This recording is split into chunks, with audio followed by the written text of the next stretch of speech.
And today, we're dropping more ordnance and Operation Linebacker 2, which was, of course, Richard Nixon's big bombing push against North Vietnam that helped lead to the end of that conflict. Now, I mentioned Richard Nixon, of course, because he's associated with Watergate. And Watergate-style presidential scandal seems to be all over the place at the moment. Less so, interestingly, by the way, with the Trump administration, which, by the way, is being chased over the Epstein files, and they need to lance the boil on that one. But the bigger scandals are not with the current occupant of the White House than they are with previous two Democrat presidents, Joe Biden and Barack Obama. Well, first things first, you know the ongoing scandal over Joe Biden's condition, and who knew whether anyone covered it up.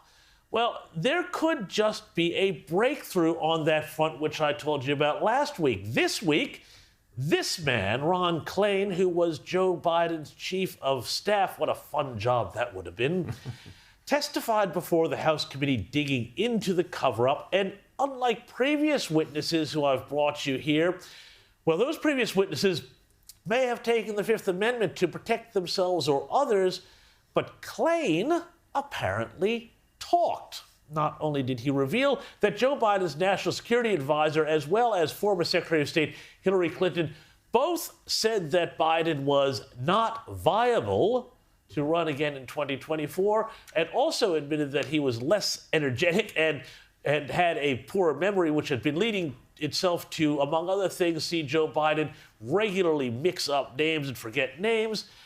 Klain has confirmed all of this. Now, Klain is obviously spinning, but I think it's a lot more truthful than Joe's son Hunter, who claimed that this week that, in fact, it was the fact that his dad had taken a sleeping pill that caused him to have, among other things, that terrible performance at that infamous debate where he imploded just a little over a year ago. Here's Hunter Biden explaining that one away.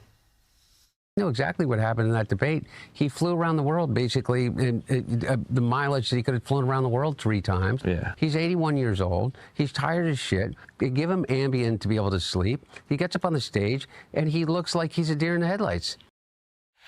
Yes, well, I always take a sleeping pill before important TV appearances.